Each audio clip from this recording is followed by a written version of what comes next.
मन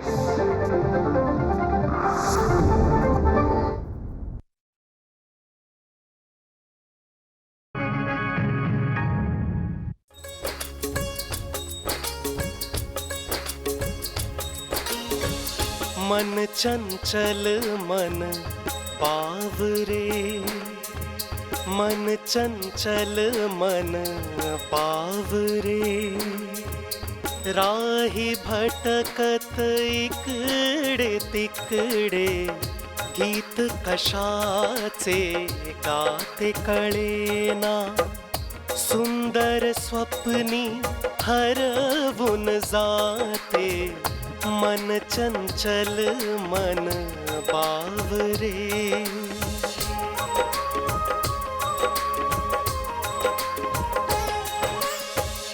आयुष्याचा तळ खोलवर ना जाणे दुःखाचे डोंगर, आशेचे मृग जळनाटो, आशेचे मृग जळनाटो, हे वैरागी ना हो रे, मन चंचल मन बावरे. लवकरच आपल्या दोघांना भेटण्यासाठी खूप वेळ असेल आपल्याकडे. तो कसा काय? विसरलीस? 15 दिवसानंतर ख्रिसमसच्या सुट्ट्या लागणार आहेत. त्यानंतर आपल्याकडे वेळच वेळ असेल. यावेळी आपण सुट्टीत दिल्लीला जाणार नाही. विचार करतोय ननला इथेच बोलावून घ्यावं. तू खरंच जातोस नंद? तू तर म्हणाला होतास की क्रिसमसची सुट्टी आपण सोबत घालवणार आहोत आणि तू 10 दिवस माझ्या सोबत राहशील. दादा, ती मैत्रीण आहे फक्त, बाकी काही नाही. ताबडतोब थांबव हे सगळं. शिकायला गेलंस तर आपल्या शिक्षणावर नीट लक्ष दे.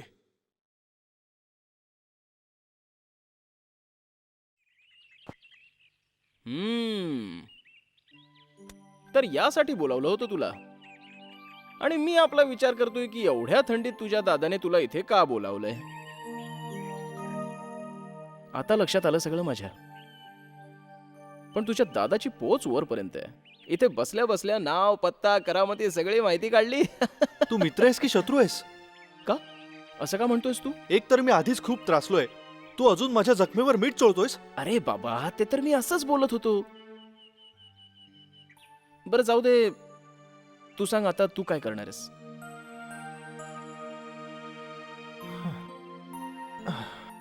तेच तर कळत नाही की काय करू आणि काय नको. मला तर वाटतं नंद तू तेच कर जे दादाने सांगितलंय. काय बोलतोयस कळतंय तुला? हे बघ नंद, जोपर्यंत कुणाला काही माहित नव्हतं, गोष्ट लपलेली होती, तोपर्यंत सगळं ठीक होतं रे. पण आता सगळ्यांना कळल्यानंतर सुद्धा तेच करण्यात कसलं शहाणपण आहे सांग? माझ्या मते तू तिला विसरून जा. हो, तुझ्याशी ना बोलण्यातच अर्थ नाहीये.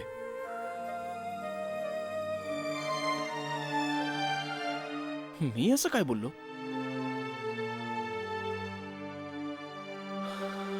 काका काका काका, बोल बाळा. चला ना बाहेर जाऊया, घोड्यावर बसूया. आज नको, पुन्हा कधीतरी जाऊ. नाही काका, आजच जाऊया, मला घोड्यावर बसायचंय. सांगितलं ना, नंतर घेऊन जाईन. नाही, मला आत्ताच जायचंय. चला. हट्ट करू नको श्यामा, असं वागतात. पण काका, मला आत्ताच जायचं होतं. काही हरकत नाही श्यामा, मी तुला घेऊन जातो. तुम्ही येणार माझ्यासोबत? हो हो, मी येईन आणि घोड्यावर पण बसवेन. आई, मी उमा काका सोबत जाऊ? हो, नीट जा हं बाळा. चला. चला घोड्यावर बसूया, हो. खूप मजा करूया, है ना? भरपूर मजा येणार. आल्यापासून बघतीये तू खूप उदास असतोस. बहुतेक तुझ्या दादाचं बोलणं तू फारच मनावर घेतलेलं दिसतंयस. मी दादाच्या बोलण्याने नाही, खोटं बोलण्याने दुःखी आहे. खोटं आणि हे नाहीतर काय? हा खोटेपणा नाहीतर काय आहे? खोटं सांगून बोलावून घेतलं. जर त्याला हेच बोलायचं होतं माझ्याशी, तर पत्रात तसं लिहायचं होतं ना. पत्रात लिहिलं असतंस तर तू काळजीत पडला असतास. इथे तुमचं समोरासमोर बोलणं झालं, चांगलंच झालं ना ते. तू आता मोठा झालायस. उगीच गैरसमज होऊ नये म्हणूनच तुला बोलवलं इथे. फक्त म्हणून मला इथे बोलवलंय की त्याच्या आदेशावर संमतीची मोहर उठवायची होती. काय बोलतोयस तू नंदकिशोर? हे तुझ्यामुळे खूप काळजीत येत रे.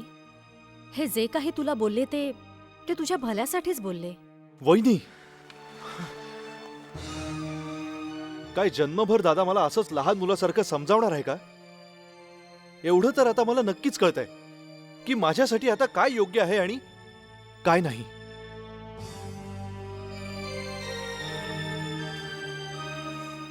तुला हे माहीत असतं ना नंद, तर त्यांना बोलवायची गरजच पडली नसती. तू हे जे काही केलंस ना नंद, आजपर्यंत आपल्या घराण्यात असं कुणीच वागलेलं नाहीये. तू समजूतदार आहेस. तुझं चांगलं वाईट तुला चांगलंच कळतं. पण तरीही तुझी वहिनी या नात्याने माझी तुला विनंती आहे नंद, की इथून पुढे तू जेही करशील तेव्हा फक्त एकाच गोष्टीचं भान ठेव की आपली श्यामा आता मोठी होतीये. त्यामुळे तू जे काही करशील ते ती तुझं बघूनच शिकेल.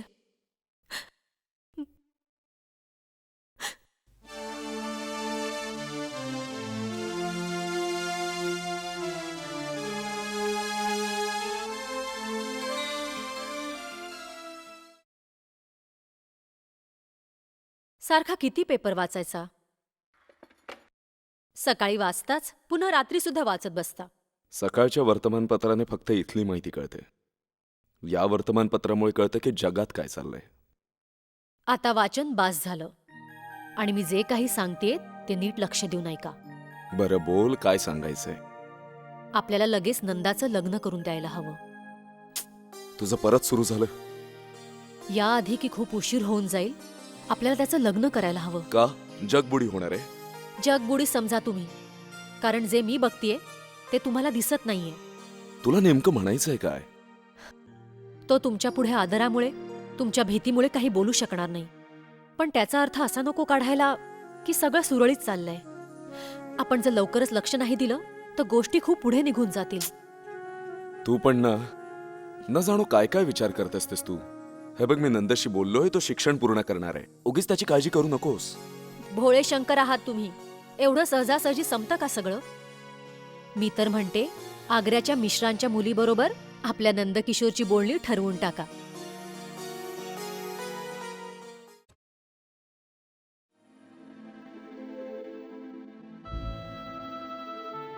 इतके दिवस झाले जाऊन तुला नंद, जराही आठवण नाही आली? तू इथून काय गेलास तिकडचाच झालास. आता सहन नाही होतंय रे. इथे लवकर ये ना.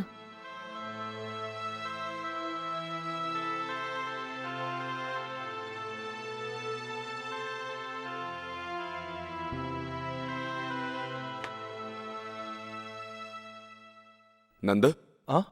पॅकिंग झाली तुझी? नाही दादा, भरतोय. हे ठेव. हे काय दादा? बनारसला जाण्याआधी तू जरा आग्र्याला जा. यात मिश्राजींसाठी काही भेटवस्तू आहेत त्या त्यांना दे. हे घे, हे पण ठेव. हे कशासाठी? मिश्राजींची मुलगी जयंतीसाठी दिलीये. मी त्यांना म्हणाले होते पाठवेन म्हणून. वहिनी, हे सगळं मी कसं घेऊन जाऊ? गपचूप ठेव. थोडं तर सामान आहे ना. सामान कसलं भेटवस्तूच. आणि हो, मिश्राजींशी आपले घरगुती संबंध आहेत. जर ते पाहुणचारासाठी तुला 2-4 दिवस तिथे थांब म्हणाले तर थांब तिथे, नाही म्हणू नकोस. दादा, मी कसा राहू शकतो तिथे? माझा अभ्यास किती बुडेल रे. अरे, कॉलेज सुरू व्हायला अजून 4-5 दिवस आहेत. अरे पण दादा, काही होत नाही. मी जसं सांगितलंय तसंच करायचं. वहिनी, दादाची काय जबरदस्ती आहे? दादाने सांगितलंय म्हटल्यावर जावंच लागेल. हं. आणि त्यांनी राहायला सांगितलं तर राहावंच लागेल. तू जा तर फक्त. असंही होऊ शकतं की तू 2 दिवसांऐवजी 4 दिवसही राहशील तिथे. हं?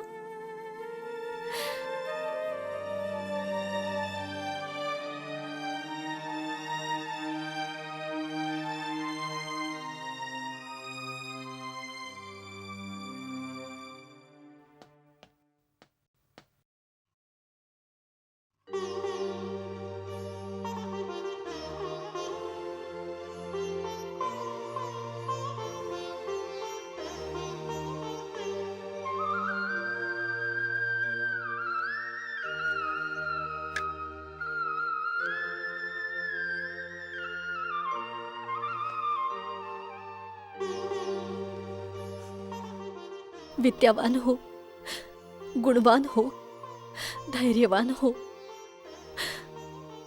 ईश्वर तुला सुख, शांती आणि संपदा देव. येतो मी वहिनी. नंदा, पुढच्या वेळेस येशील तेव्हा लवकर ये जरा. वहिनी.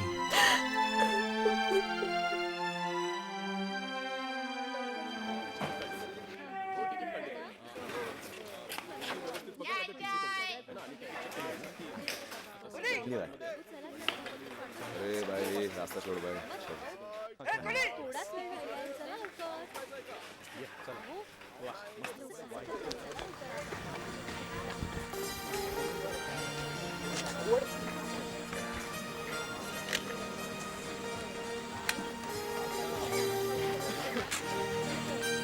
सूर्यनगर चल.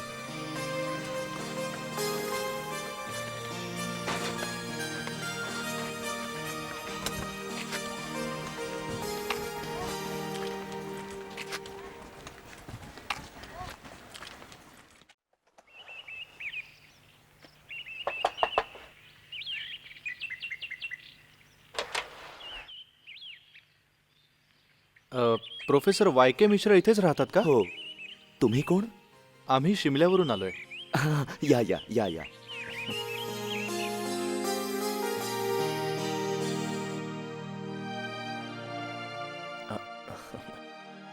नमस्कार. तू नंदा आहेस का? हो, हा माझा वर्गमित्र उमापती. काकू नमस्कार. नमस्कार. गंमत बघा, वर्षांची ओळख आहे तुझ्या कुटुंबाशी आणि आज कुठे जाऊन आपली भेट होतीये. ते मी शिक्षणासाठी बाहेर असतो ना त्यामुळे. मालकीण, साहेबांचं सामान कुठे ठेवू? मागच्या खोलीत ठेव ना. हो. अहो त्याची काही गरज आणि नाही. मग मला म्हणायचं होतं की दादाने काही वस्तू पाठवल्यात, त्या देऊन आम्ही दुपारच्या गाडीने निघून गेलो असतो. अरे, असा कसा जाशील तू? आलासच आहेस तर 2-4 दिवस राहूनच जा. या निमित्ताने आग्राही फिरून होईल. अहो आग्रा तर आम्ही बघितलंय की याआधी बरेचदा आलो इकडे. म्हणून काय झालं? असं आल्या आल्या आम्ही तुला जाऊ नाही देणार. तुला माहितीये शिमल्याला गेल्यावर तुझी वहिनी किती पाहुणचार करते. आता काही दिवस राहूनच जा. नाही जमणार मला. ते कॉलेज सुरू झालंय, अभ्यासाचं नुकसान होईल. बरं मग 1 दिवस तरी थांबून जा. यांना न भेटता गेलात तर त्यांना खूप वाईट वाटेल. असं करा ना तुम्ही, त्यांना भेटून उद्या सकाळच्या गाडीने जा. सकाळी खूप उशीर झालेला असेल. आम्ही त्यांची भेट घेऊन रात्रीच्या गाडीने निघतो. बरं ठीक आहे बाबा, तुम्ही लवकर हातपाय धुवून घ्या. मी चहा पाठवते तुमच्यासाठी. बरं. तू चल माझ्या बरोबर. अरे वा, क्या बात है. आंघोळ करून तर तू गुलाबासारखा टवटवीत झालायस. हा, जखमेवर मीठ चोळतोयस. मला इथे आणण्यात तू काही कमी जबाबदार नाहीयेस, कळलं? घ्या. आता मी काय केलं बाबा? काही कारण देता आलं नसतं दादा वहिनीला. चल बाजूला हो. अरे वा, अरे वा. हा उमापती तर मंदिरातली घंटाच झालाय. जो येईल तो वाजवतोय आपला.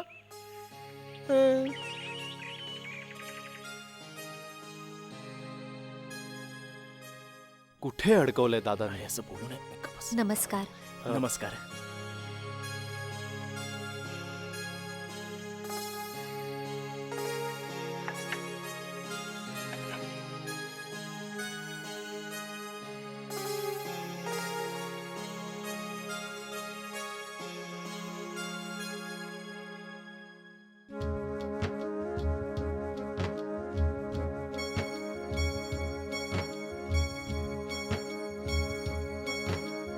चहा. दूध. हं? नंद फक्त दूध पितो. नाही नाही, चहा चालेल. आता चहा पण पितील.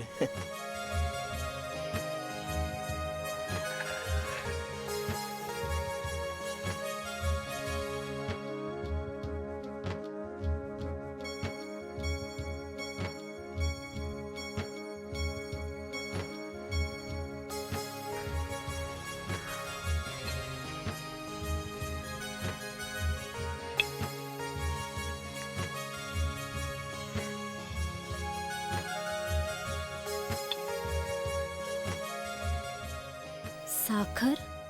नाही, नंद गुळाचा चहा पितात. घेऊन येऊ. नाही.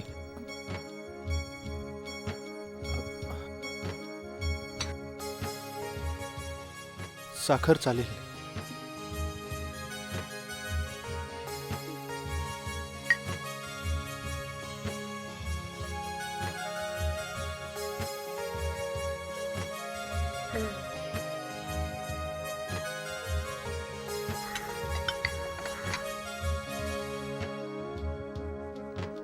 अ,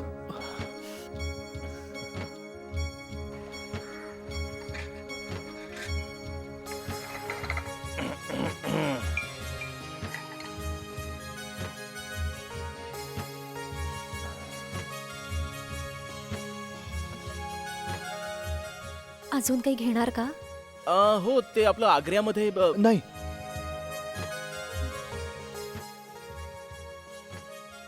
नाही.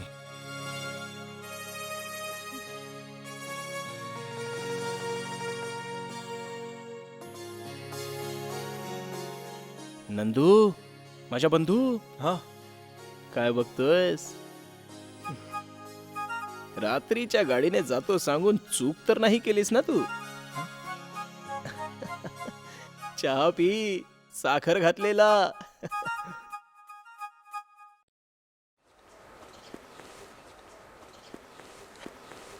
ए ऐक, काय म्हणाला? काही नाही. काही विचारलं? नाही आई, अगं पण काहीतरी बोलला असेल की. काहीच नाही बोलले. ह्या पोरीचं कसं होईल?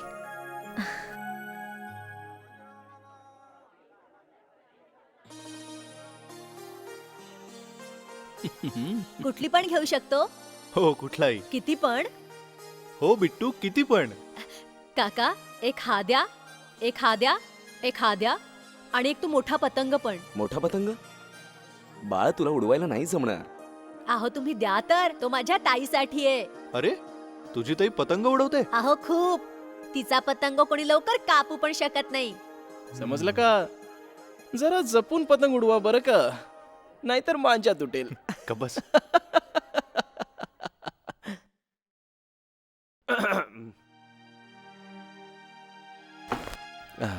आले का ते? हो, सांगितलं होतं तुम्हाला लवकर या म्हणून. आता काय करणार, निघेपर्यंत उशीर झालाच. कुठे आहेत ते?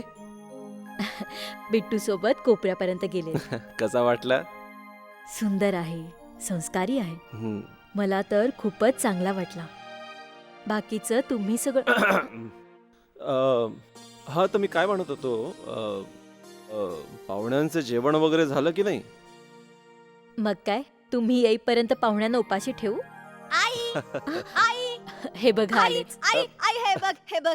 नमस्कार. नमस्कार. नमस्कार. मी नंदकिशोर. मी उमापती ह्याचा मित्र. या ना, तिथे बसूया. हो. या. काय रे, एवढे पतंग का विकत घेतलेस? अगं नंददादाने घेऊन दिले. आणि सांगा, कसे आहात?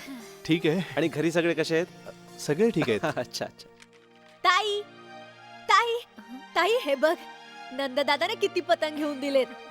आपण सगळे मिळून पतंग उडवूया. दादाने तुझ्यासाठी पण पतंग घेतलाय. नंतर दाखव. जा जाऊन खेळ जा. चालो ये. योग्य वेळेवर आलास नंद. याच आठवड्यात आमच्या कॉलेजमध्ये पुस्तकांचं प्रदर्शन लागणार आहे. आज रात्रीच्या गाडीनेच बनारसला जायचं ठरवले त्यांनी. अरे, असं कसं जाणार? अहो, ते कॉलेज सुरू झालंय त्यामुळे. नाही नाही नाही, काही कारणात नाही चालणार. हं? अरे, पहिल्यांदा आमच्या घरी आल्या तुम्ही, इतक्यात नाही जाऊ देणार तुम्हाला. कमीत कमी 3-4 दिवस थांबावा लागेल. हं? पण आम्हाला तर आजच. नाही, तुम्ही एवढं म्हणताच आहात तर मग ठीक आहे. जसं तुम्हाला योग्य वाटेल.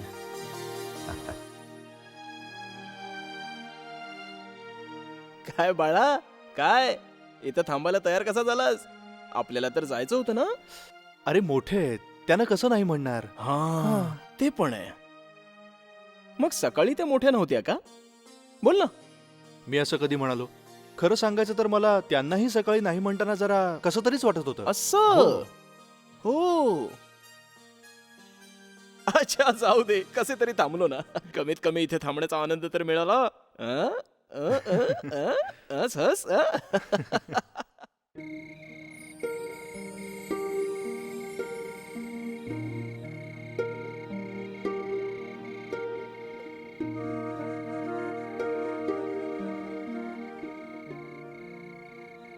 इथे वीज अशी नेहमीच जाते म्हणून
आता तूच मला वाचव देवा. या मायाजाळापासून मला अगदी निष्कलंक ठेव देवा. मी निर्दोष आहे. मला वाचव. आयुष्याचा तळ खोलवर ना जाणे दुःखाचे डोंगर, आशेचे मृग जळनाटो, आशेचे मृग जळनाटो. हे वैरागी ना हो रे, मन चंचल मन पावरे.